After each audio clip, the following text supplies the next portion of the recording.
বিগত দুটো ক্লাসে,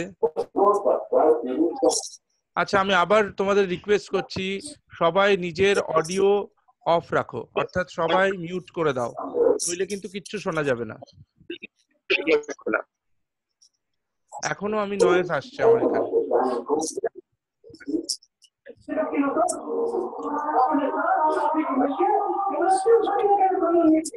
वर्षा कुमारी राम, ज्योति साव, अपना ऑडियो ऑफ कर दो।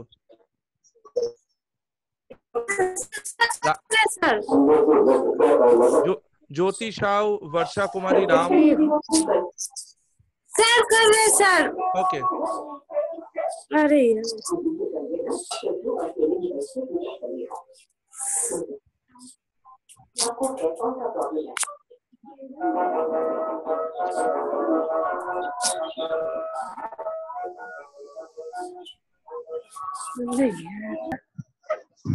তাহলে আমার যে শেষ দুটো ক্লাস ছিল, দুটো ক্লাসে আমি ইন্টার প্যারাডাইম ডিবেট তোমাদের বোঝাচ্ছিলাম এবং বেশ কয়েকটি পয়েন্ট, 4টে পয়েন্ট আমি বুঝিয়েছিলাম যে কোন কোন ডিফারেন্স গুলো রয়েছে তিনটে ডিফারেন্ট প্যারাডাইমের মধ্যে।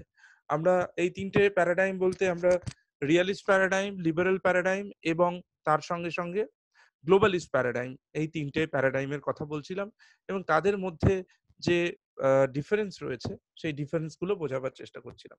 এবং আমি বলছিলাম একদম প্রাইমারিলি কি কি ডিফারেন্স তাদের মধ্যে রয়েছে, এবং আগের দিনের যে ক্লাসটা আমাদের হয়েছে সেখানেও আমি বোঝানোর চেষ্টা করেছিলাম যে কিভাবে তিনজনের তিনটে ডিফারেন্ট ওয়ার্ল্ড ভিউ রয়েছে। আজকে আমরা এই লেকচারটার মধ্য দিয়ে এই টপিকটা শেষ করে দেওয়ার চেষ্টা করব। তো আমরা পরের যে ডিফারেন্সটার কাছে আসবো, যে যে যে ডিফারেন্সটার বেসিসে আমরা বুঝবো যে তিনটে প্যারাডাইম কেন পরস্পরের থেকে আলাদা, সেটা হচ্ছে এই যে যদি আমরা রিয়ালিস্ট প্যারাডাইমের কাছে দেখি, ক্ষেত্রে দেখি, তাহলে দেখবো এখানে দু রকমের ভার্সন রয়েছে। একটা হচ্ছে আমরা বলি অফেন্সিভ রিয়ালিজম, আরেকটাকে বলি আমরা defensive realism. So in between realists there are two different streams. One is offensive realism and second is defensive realism. Now what is offensive realism and what is defensive realism? তোমাদের যখন realism অনেক ভালো করে পড়ানো হবে তখন তোমাদের আরো বিস্তৃতভাবে আলোচনা করা হবে, কিন্তু জাস্ট তোমরা ডিফারেন্সটা এখানে জেনে রাখো।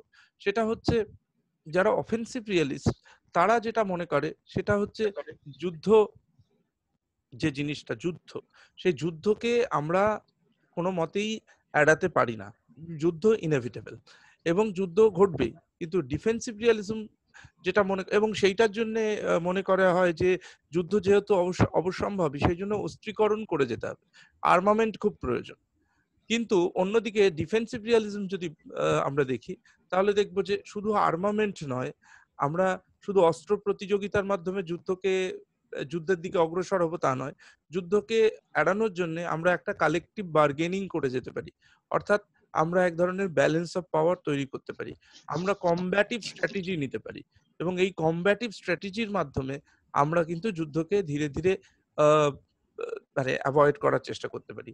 যুদ্ধকে পুরোপুরি অ্যাভয়েড করা কোনোদিনই সম্ভব নয়, কিন্তু তবুও যুদ্ধের যে সম্ভাবনা সেই সম্ভাবনাকে কিছুটা পিছিয়ে দিতে পারি আমরা এই কমব্যাটিভ স্ট্র্যাটেজির মাধ্যমে। এবং সেই কারণেই তারা মনে করে যে আন্তর্জাতিক ক্ষেত্রে যেটা হয়, যে যেরকম মার্শেইমারের তত্ত্ব রয়েছে, মার্শেইমারের তত্ত্ব আমি তোমাদেরকে পরে পড়াবো এবং তোমাদের আলাদা করে রেফারেন্স দেবো আরো গভীরে এই বিষয়টি আলোচনা করার জন্য। কিন্তু তারা মনে করে যে রাষ্ট্রগুলির মধ্যে যে জোট গঠন হয়, রাষ্ট্রগুলির মধ্যে যে অ্যালায়েন্স তৈরি হয়, all these alliances are formed among states or nation states to to to to reduce the possibility of war. যুদ্ধের যে সম্ভাবনা সেটাকে কমানোর জন্য, যুদ্ধকে আর একটু বিলম্বিত করার জন্য, আর একটু দেরি করানোর জন্য, যুদ্ধ তো ঘটবেই একদিন না একদিন, তো সেটাকে দেরি করাবার জন্য যেটা করা হয় সেটা হচ্ছে এই ধরনের অ্যালায়েন্স বিল্ডিং এর কাজ হয়। যদি উদাহরণ বলি তাহলে দেখবো কোল্ড ওয়ারের সময় ইউনাইটেড স্টেটস বা ইউএসএসআর, দুটো মহাশক্তিধর জোট, তারা কিন্তু এই ক্রমাগত অ্যালায়েন্স বিল্ডিং এর চেষ্টা করে গেছে এবং পরস্পরের সঙ্গে বারে বারে তাদের সমর সাক্ষাৎ ঘটেছে এবং এক ধরনের এক ধরনের কনফ্রন্টেশন চলেছে। কিন্তু তোমরা দেখেছো একাধিক ঘটনায়, জার্মান ক্রাইসিসের সময় যখন বার্লিন ওয়াল তৈরি হলো, বা কোরিয়ান ক্রাইসিসের সময়, কিংবা যদি কিউবান মিসাইল ক্রাইসিস দেখা যায় এই সময়, কিন্তু কোনো দুটো শক্তিধর রাষ্ট্রের মধ্যে যুদ্ধ কিন্তু অনুষ্ঠিত হয়নি। যুদ্ধকে কিন্তু এড়িয়ে যাওয়া সম্ভব হয়েছে, কারণ দুজন শক্তি কিন্তু অ্যালায়েন্স বিল্ডিং এর কাজটা করে গেছে। এরা কিছু রাষ্ট্রকে নিয়ে যেরকম নেটো তৈরি করেছে, তেমনি মানে আমেরিকার কথা বলছি, আবার ইউএসএসআর তারা কিন্তু ওয়ারশো প্যাক্ট সাইন করার মধ্য দিয়ে, ওয়ারশো চুক্তির মাধ্যমে তারাও কিন্তু একটা অ্যালায়েন্স বিল্ডিং এর কাজ চলে গেছে। ফলে এক ধরনের ডিফেন্সিভ রিয়ালিস্ট স্ট্র্যাটেজি তারা এই সময়ে নিয়েছে। ঠিক আছে? ফলে এই রিয়ালিস্টরা মনে করে যে এই অ্যালায়েন্স বিল্ডিং এর যে বিষয়টা, জোট গঠনের যে বিষয়টা রাষ্ট্রগুলি কেন করে, কারণ জোট গঠনের পুরো ব্যাপারটাই তার যুদ্ধকে কেন্দ্র করে হয়। অর্থাৎ অ্যালায়েন্স কেন প্রয়োজন? অ্যালায়েন্স যুদ্ধ করবার জন্য প্রয়োজন। আবার কখনো যেন অফেন্সিভ রিয়ালিস্টরা মনে করেন ওয়ার কেন, ওয়ার কি করে, মানে what is war for? War actually creates new balance of power. যুদ্ধ আবার নতুন ধরনের ক্ষমতার ভারসাম্য প্রতিষ্ঠা করে। মানে অর্থাৎ যুদ্ধ হওয়া একদিক থেকে ভালো, কারণ কি, যুদ্ধ নতুন ধরনের ব্যালেন্স অফ পাওয়ার সৃষ্টি করে। তো তারা মনে করে যে যুদ্ধ হয়ে যাওয়াটা খুব ভালো কাজ, অফেন্সিভ রিয়ালিস্টরা। কিন্তু ডিফেন্সিভ রিয়ালিস্টরা কি মনে করে, না, যুদ্ধকে যতটা বিলম্বিত করা যায় তত ভালো। এবং দুক্ষেত্রেই কিন্তু যেটা প্রয়োজন সেটা হচ্ছে জোট গঠন করা প্রয়োজন। Making of alliance is absolutely necessary in both the cases. Either you want war for creating new balance of power, or if you try to sustain or maintain the present balance of power. বর্তমানে যে ক্ষমতার ভারসাম্য সেটাকে টিকিয়ে রেখে যুদ্ধকে বিলম্বিত করা, সেক্ষেত্রেও তোমার জোট গঠন করতে হয়। আবার তুমি যদি মনে করো যে যুদ্ধের মাধ্যমে আবার নতুন ধরনের ক্ষমতার ভারসাম্য প্রতিষ্ঠা করব, সেক্ষেত্রেও তোমাকে জোট গঠন করতে হয়। তাহলে আন্তর্জাতিক ক্ষেত্রে রাষ্ট্রগুলির মধ্যে যে অ্যালায়েন্স তৈরি হয়, যে জোট গঠন হয়, সেটার মূল কারণ হচ্ছে এই, অর্থাৎ পররাষ্ট্র কেন্দ্রিক যে নীতি, সেই নীতিরই একটি অংশ হচ্ছে জোট গঠন। এবং none of the nation states are actually sacrificing their national interest. জোট গঠনের সময়, অ্যালায়েন্স ফরমেশনের সময় কোনো রাষ্ট্রই কিন্তু তার যে জাতীয় স্বার্থ, সেই জাতীয় স্বার্থকে কখনোই পরিত্যাগ করে না।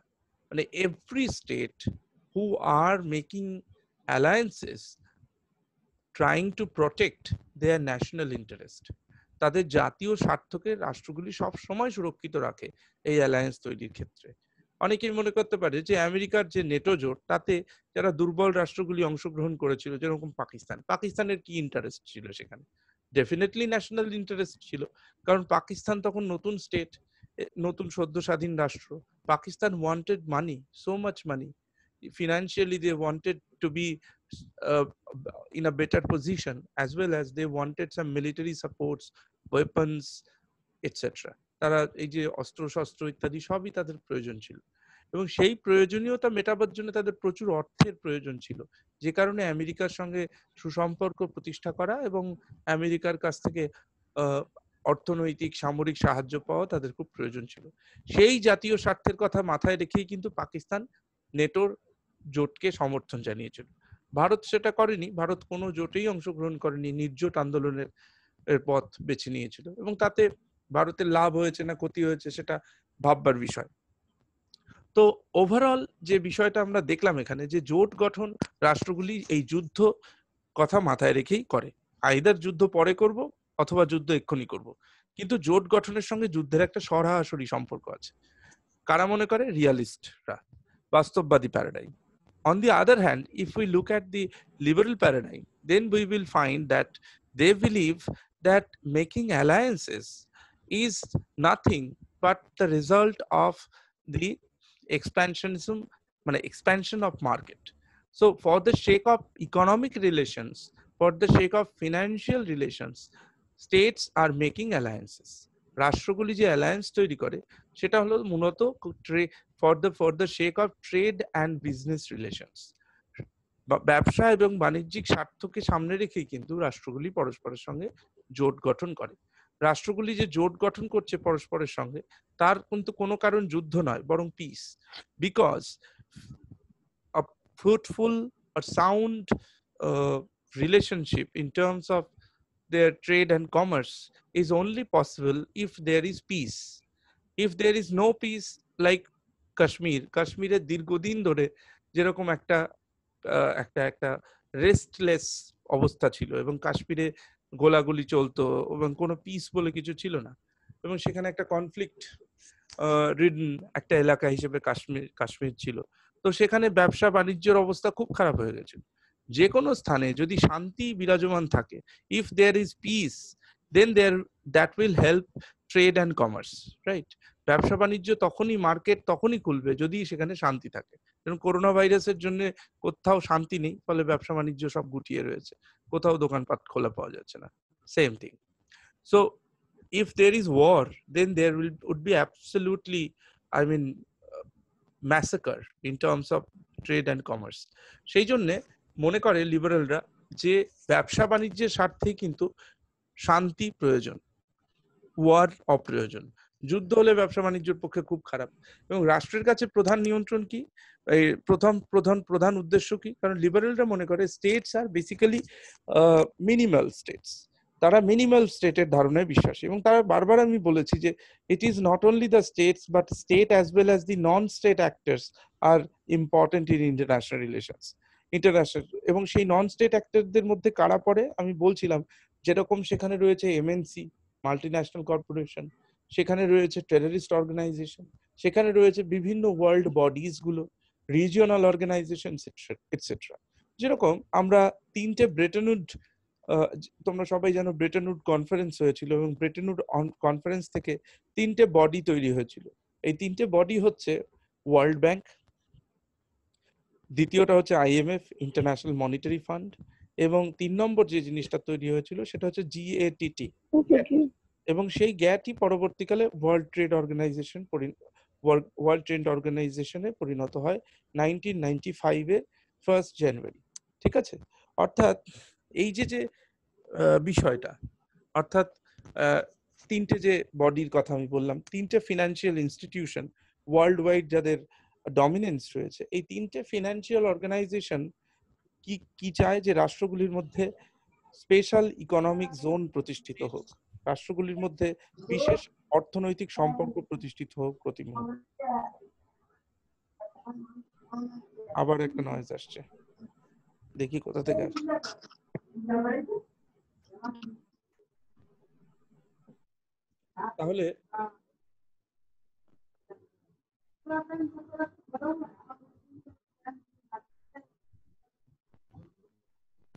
তাহলে এই যে স্পেশাল ইকোনমিক জোনের যে কথাটা আমি তোমাদেরকে বলছি, অর্থাৎ রাষ্ট্রগুলির মধ্যে যে অ্যালায়েন্স তৈরি হয়, সেই অ্যালায়েন্সটা তাহলে কেন তৈরি হয় না? রাষ্ট্রগুলির মধ্যে অ্যালায়েন্সটা তৈরি হয় কিন্তু বেসিক্যালি অর্থনৈতিক সম্পর্ককে প্রতিষ্ঠা করার উদ্দেশ্যে, কোনো যুদ্ধ, কোনো মিলিটারি প্রতিযোগিতার উদ্দেশ্যে নয়। এবং সেই কারণেই আমরা ক্লাসিক উদাহরণ হিসেবে ইউরোপিয়ান ইউনিয়নকে দেখতে পাই। ইউরোপিয়ান ইউনিয়নে আমরা যে ইউরোপের রাষ্ট্রগুলি একটা সময় দীর্ঘদিন নিজেদের মধ্যে যুদ্ধ করেছে, কিন্তু পরবর্তীকালে দ্বিতীয় বিশ্বযুদ্ধ ঘটে যাবার পর ইউরোপ রিয়েলাইজ করলো যে যুদ্ধ করে যদি আমরা নিজেদের মধ্যে যাই তাহলে সমস্ত রাষ্ট্রের পক্ষেই সেটা ক্ষতিকারক। সেই জন্য যদি যুদ্ধের সম্ভাবনাকে যদি কমাতে হয় তাহলে নিজেদের মধ্যে এক ধরনের আর্থিক সম্পর্ক গড়ে তুলতে হবে। এবং এই অর্থনৈতিক বাণিজ্যিক সম্পর্ক যদি গড়ে তোলা যায় তাহলে যুদ্ধের সম্ভাবনাও কমে যাবে, অর্থাৎ নিজেদের মধ্যে এক ধরনের চিরশান্তি প্রতিষ্ঠিত হবে। এই কথা মাথায় রেখেই কিন্তু ইউরোপিয়ান ইউনিয়ন তৈরি হয়েছে। অর্থাৎ লিবারেল প্যারাডাইম মনে করে যে বিশ্ব শান্তি প্রতিষ্ঠার কথা যদি আমরা ভাবি তাহলে কিন্তু এই ট্রেড অ্যান্ড কমার্সের যে একটা রিলেশনশিপ সেটা গড়ে তুলতে হবে রাষ্ট্রগুলির ভেতরে। অর্থাৎ এখানে কোনো প্রতিযোগিতা, সামরিক প্রতিযোগিতা এটা নয়, বরং রাষ্ট্রগুলি তার বিদেশ নীতিতে সবসময়ই যে জিনিসটাকে প্রাধান্য দেবে সেটা হচ্ছে ব্যবসা এবং বাণিজ্যিক সম্পর্ক গড়ে তোলা। তার কারণ রাষ্ট্রগুলি এর মাধ্যমেই কেবলমাত্র স্বয়ংসম্পূর্ণ হতে পারে, তাদের ইন্টারডিপেন্ডেন্সের মাধ্যমেই কিন্তু রাষ্ট্রগুলির মধ্যে আহ সম্পূর্ণতা আসতে পারে। States can be fulfilled with comprehensiveness if there is trade and commerce relationship, there is a sound economic relationship, there is a dependency, economic interdependency, right, between states। তাদের মধ্যে যদি এক ধরনের আন্তঃনির্ভরশীলতা প্রতিষ্ঠিত হয়, অর্থনৈতিকভাবে, তবেই কিন্তু তারা তাদের মধ্যে পিস প্রতিষ্ঠিত হতে পারে। ফলে শান্তি এবং যুদ্ধকে কেন্দ্র করে দুটি প্যারাডাইমের মধ্যে সম্পূর্ণ ভিন্ন মত রয়েছে। আমরা রিয়ালিস্ট প্যারাডাইমের ক্ষেত্রে অন্য কথা দেখতে পেলাম, যে তারা যেটা মনে করলো সেটা হচ্ছে যুদ্ধ অবশ্যম্ভাবী, কিন্তু দুটি মত রয়েছে ভিন্ন ভিন্নতাতে। একটা হচ্ছে যুদ্ধকে এক্ষুনি করলে ব্যালেন্স অফ পাওয়ার হবে, আরেকজন মনে করছে না, যুদ্ধকে অ্যাভয়েড করে বর্তমানে যে এক্সিস্টিং ব্যালেন্স অফ পাওয়ার আছে সেটাকে টিকিয়ে রাখতে হবে, সেটাকে যতটা সম্ভব আরো এক্সটেন্ড করতে হবে। কিন্তু সেখানে আর্থিক সম্পর্কের বিষয়টা গুরুত্ব পায়নি। কিন্তু লিবারেল প্যারাডাইমে দেখা গেল যে সম্পূর্ণ উল্টো কথা। এখানে সামরিক প্রতিযোগিতার প্রশ্নটা এখানে ইম্পর্টেন্ট নয়, এবং এখানে মনে করা হচ্ছে জোট গঠনের উদ্দেশ্য কিন্তু সামরিক কোনো কারণ নয়, অর্থাৎ ব্যালেন্স অফ পাওয়ার প্রতিষ্ঠা করা বা যুদ্ধ করে আবার পুনরায় ব্যালেন্স অফ পাওয়ারে ফিরে যাওয়া, এইসব কোনো কারণই নয়। বরং তারা মনে করছে বাজার এবং বাজার অর্থনীতির চাহিদা মেনে ব্যবসা বাণিজ্যের স্বার্থে রাষ্ট্রগুলি নিজেদের মধ্যে জোট গঠন করে। ফলে জোট গঠনকে কেন্দ্র করে কেন আন্তর্জাতিক ক্ষেত্রে জোটগুলি নির্মিত হয়, জোটগুলি গঠিত হয়, এই প্রশ্নের উত্তরে এই দুটি প্যারাডাইমের মধ্যে সম্পূর্ণ ভিন্ন মত লক্ষ্য করা যায়। Now, if I come to the um, if I come to the globalist paradigm, then what we will witness that in globalist paradigm, they believe that uh, these alliances are nothing. These alliances are basically of the states who are the owners of the means of production, and who doesn't have the means of the ownership of means of production. অর্থাৎ এই অ্যালায়েন্সগুলি কাদের ভেতর গড়ে ওঠে সেটা একটি নির্ধারিত নিয়ম অনুসারে। কি পূর্ব নির্ধারিত সেই নিয়ম? What is that precondition? সেই প্রিকন্ডিশনটা হচ্ছে যে রাষ্ট্রগুলি অ্যালায়েন্স গঠন করছে এবং তার মধ্যে যারা উৎপাদনের উপকরণের মালিকানা যে সমস্ত রাষ্ট্রের মধ্যে রয়েছে, তাদের মধ্যেই কেবলমাত্র জোট গঠন হয়। অর্থাৎ এমন কখনোই ঘটে না যে যারা উৎপাদনের উপকরণের মালিকানা রয়েছে সেই রাষ্ট্রের সঙ্গে যে রাষ্ট্রের উৎপাদনের উপকরণের মালিকানা নেই তাদের মধ্যে জোট গঠন হচ্ছে। এটা কখনোই সম্ভব হয় না। ক্যাপিটালিস্ট রাষ্ট্রের সঙ্গে ক্যাপিটালিস্ট রাষ্ট্রের এক ধরনের বোঝাপড়ার সম্পর্ক গড়ে ওঠে, যেটাকে আমরা অনেক সময় বলছি যে আমরা এই যে নর্থের সঙ্গে যখন নর্থ সাউথ ডিভাইড আমরা পড়ি আন্তর্জাতিক ক্ষেত্রে, দক্ষিণ এবং উত্তরের মধ্যে যে দ্বন্দ্ব যেটা আমরা পড়ি নর্থ সাউথ ডিভাইড, সেখানে দেখবে এখন নতুন একটি শব্দ এসেছে, south south cooperation. South south cooperation বলতে কি বোঝায়? এই যে গ্লোবাল সাউথ, নর্থ মানে ডেভেলপড কান্ট্রিজ, সাউথ মানে আন্ডার ডেভেলপড কান্ট্রিজ এবং ডেভেলপিং কান্ট্রিজ। তো এই ডেভেলপিং কান্ট্রিজ গুলোর মধ্যে যে জোট গঠনের কথা বলা হচ্ছে, সেটাকে আমরা সেই জোট গঠন করতে গেলে আমাদের কি দরকার? সাউথ সাউথ কোঅপারেশন দরকার। দক্ষিণের রাষ্ট্রগুলির ভেতরে বোঝাপড়া গড়ে তোলা দরকার এবং এক ধরনের অ্যালায়েন্স ক্রিয়েট করা দরকার। তাই তারা মনে করছে যে নর্থের রাষ্ট্রগুলির মধ্যে যতই দ্বন্দ্ব থাকুক না কেন, there is a kind of alliance on the basis of a common agreement on a basic agenda. আর সেই এজেন্ডাটা কি? ক্যাপিটাল। ক্যাপিটালকে কেন্দ্র করে, অর্থাৎ পুঁজিকে কেন্দ্র করে এই নর্থ ভুক্ত রাষ্ট্রগুলির মধ্যে, ডেভেলপড কান্ট্রিজ গুলির মধ্যে এক ধরনের কিন্তু বোঝাপড়ার সম্পর্ক রয়েছে। হোয়ারএজ এই সাউথ এর যে কান্ট্রিগুলি, তারা কিন্তু কোনো মতেই সংগঠিত হতে পারেনি। তার কারণ কি? তারা প্রত্যেকেই আলাদা আলাদা ভাবে পৃথক ভাবে শোষিত। তাই তাদের যে শোষণ প্রক্রিয়া, সেই শোষণ প্রক্রিয়া থেকে যদি বেরিয়ে আসতে হয়, তাদেরও অ্যালায়েন্স তৈরি করতে হবে। কাদের মধ্যে? এই সাউথ ভুক্ত রাষ্ট্রগুলির মধ্যে। এবং সেটা কিভাবে সম্ভব? It is only possible to have an alliance amongst the countries who আর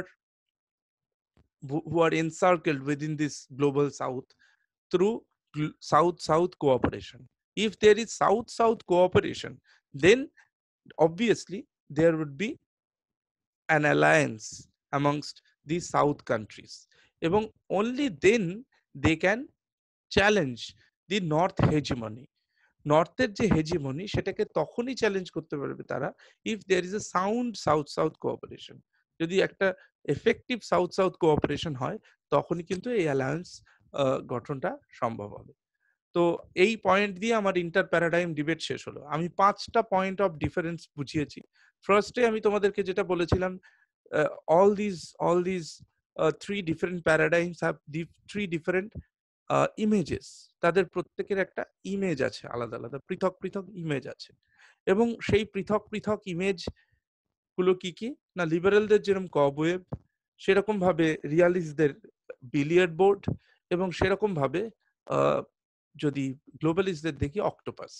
এবং তারপরে 5টা পয়েন্ট বলেছি, সেই 5টা পয়েন্টে আমি ডিফারেন্স দেখিয়েছি 1 2 3 4 5 করে। এইভাবে তোমরা আশা করি নোট নিয়েছো। 4টে বলেছিলাম আগের দিন পর্যন্ত, আজকে একটা লাস্ট পয়েন্টে ডিফারেন্স তোমাদেরকে বলে দিলাম। এই দিয়ে আমার ইন্টার প্যারাডাইম ডিবেটে যে পয়েন্ট অফ ডিফারেন্সেস এটা শেষ হলো। আমার যে ক্লাসটা কালকে হবে সেই ক্লাসটায় আমি rise and fall of inter paradigm debate পড়াবো। অর্থাৎ কিভাবে আন্তর্জাতিক সম্পর্কে এই ইন্টার প্যারাডাইম ডিবেটের উত্থান ঘটলো এবং কিভাবে এই ইন্টার প্যারাডাইম ডিবেটের ফল হলো। I will discuss tomorrow on how inter-paradigm debate evolved in the theories of international relations and how inter-paradigm debate fall, right? So I will definitely discuss about these two aspects of inter-paradigm debate tomorrow. And with that, this first topic of our syllabus will be completed. So that is it in this class. Now you have 8 to 9 minutes to ask me anything you want to ask. And this entire class is recorded, right? So nothing to worry. You can also get access of this record, right? So you can just ask me any questions. আমাকে প্রশ্ন করতে পারো।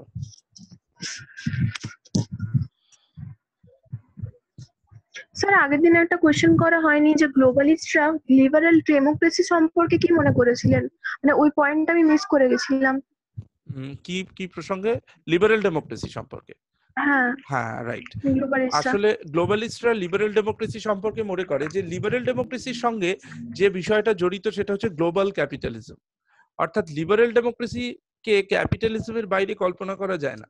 Liberal ডেমোক্রেসির উদ্দেশ্য কিন্তু এক ধরনের liberal capitalist order প্রতিষ্ঠা করা গোটা বিশ্বে।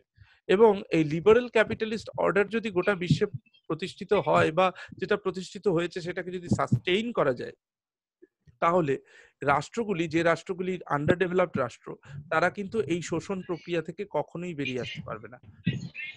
এই শোষণ প্রক্রিয়া চিরকাল কায়েম থাকবে। সেই জন্যই এই তারা মনে করে যে liberal democracy is actually dangerous for countries. গ্লোবের যে কোনো কান্ট্রি হোক, তাদের মানে বিশেষ করে যারা অপ্রেসড, যারা শোষিত, তাদের পক্ষে লিবারাল ডেমোক্রেসি আরো ডেঞ্জারাস। কারণ লিবারাল ডেমোক্রেসির নামে অ্যাকচুয়ালি তাদেরকে গ্লোবাল ক্যাপিটালিজমের সিস্টেমের মধ্যে কৃতদাস হিসেবে তৈরি করা হয়েছে, right? Okay sir. Next.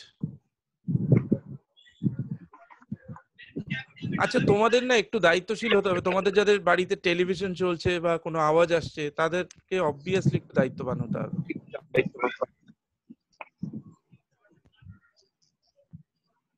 Next.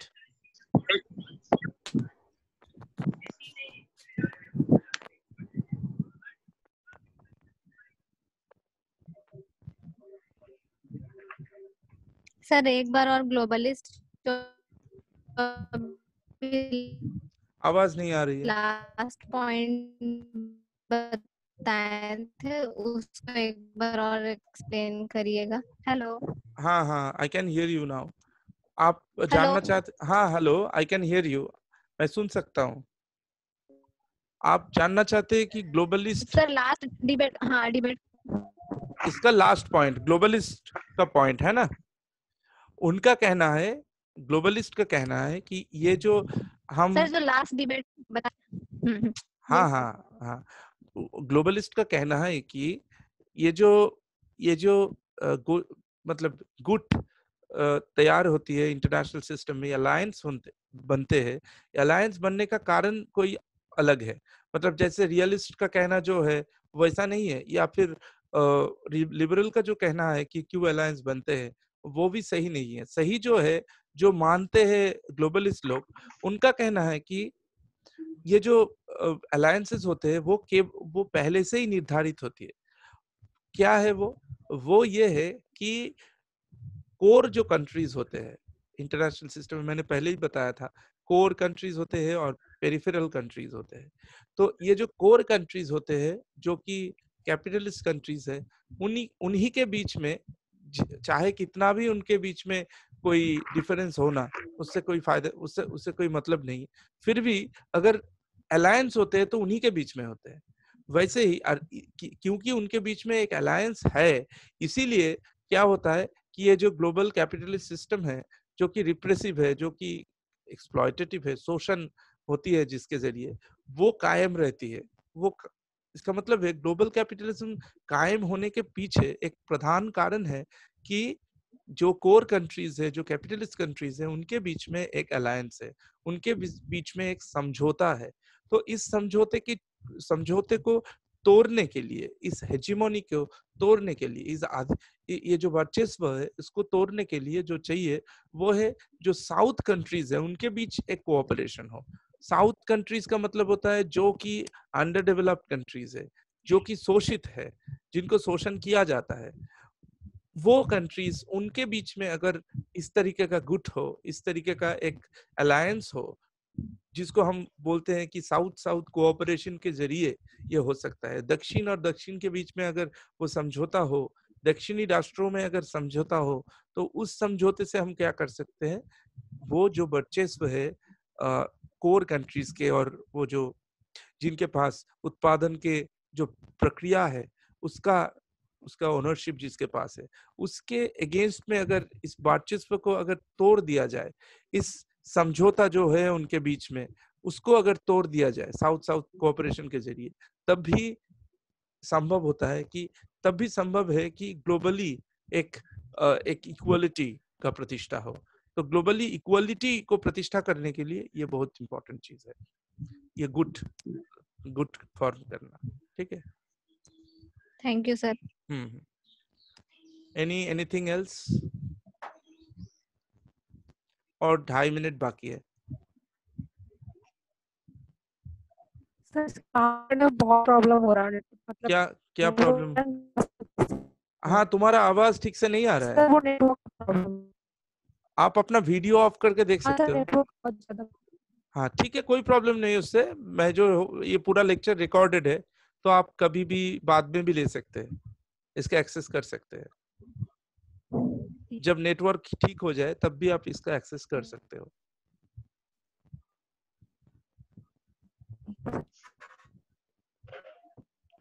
ठीक है, तो फिर ओके, आज का क्लास यहीं तक समाप्त करता हूँ। कल जब मिलेंगे फिर वो rise and fall of inter paradigm debate, उसके ऊपर एक लेक्चर होगा, फिर कुछ क्वेश्चन आंसर्स होंगे, और इसके साथ साथ ये टॉपिक खत्म हो जाएगा। और ये रिकॉर्डिंग भी है, आप बाद में भी इसका एक्सेस कर सकते हो। ठीक है,